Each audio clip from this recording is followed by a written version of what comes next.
লোকসভা নির্বাচনের পরে রাজ্যে একের পর এক সামনে এসেছে নির্যাতন ও হিংসার ঘটনা। একই ধারা অব্যাহত রাজ্যের বিধানসভা উপনির্বাচনের ফলাফল ঘোষণার পর উত্তর 24 পরগনা জেলার বাগদায় গ্রামের মহিলাদের ধর্ষণ করার হুমকির অভিযোগ সিভিক ভলান্টিয়ার ও তৃণমূল কংগ্রেস কর্মীদের বিরুদ্ধে নির্বাচন কমিশনে অভিযোগ জানালো রাজ্য বিজেপি। উপনির্বাচনে বাগদা আসনে জয়লাভ করে তৃণমূল কংগ্রেস প্রার্থী মধুপর্ণা ঠাকুর জয়ী হন।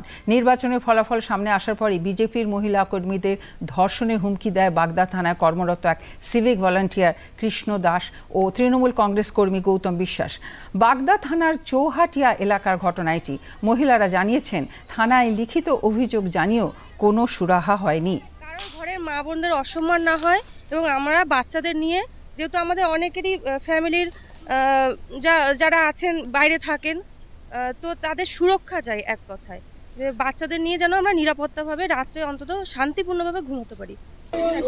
ও এসে বলেছে, ওই কৃষ্ণ দাস রাস্তায় এসে বলেছে, আমাদের দাদাদের বাড়ির সামনে এসে বলেছে যে যত বিজেপির যত সব ঘরের মেয়ে বউরা আছে সবাই বাইরে বের করে আনবো, বাইরে বের করে আনে তাদের ধর্ষণ করবো, এইসব বাজে বলেছে। ধর্ষণ করে ছেড়ে দেবে। এই কৃষ্ণ দাস টিএমসি করে, সিভিক পুলিশ। কোন থানার? এই বাগদা থানার সিভিক। রেজাল্ট বেরোলো সকাল 9টা থেকে শুরু হয়েছে, বিকাল 4টে অবধি ঝগড়া, অশান্তি, বিচ্ছিরিভাবে গালিগালাজ, ধর্ষণের হুমকি। এই হচ্ছে কৃষ্ণ দাস দিয়েছে। এটা কে? সে কৃষ্ণ দাস একজন বাগদা থানার সিভিক পুলিশ কৃষ্ণ দাস আর হচ্ছে গৌতম বিশ্বাস। ঘটনাটা অতি সত্য।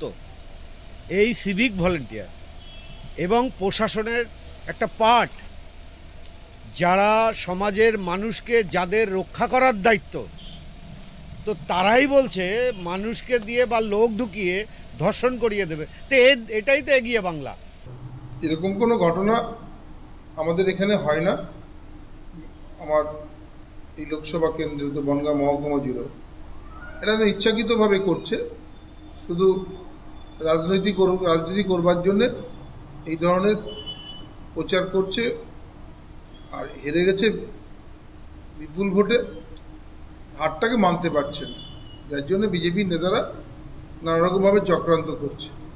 আমরা পুলিশকে বলেছি এইরকম তদন্ত করতে, যদি এরকম কোনো ঘটনা থাকে নিশ্চিতভাবে তাদের প্রয়োজনীয় ব্যবস্থা নেওয়া হবে।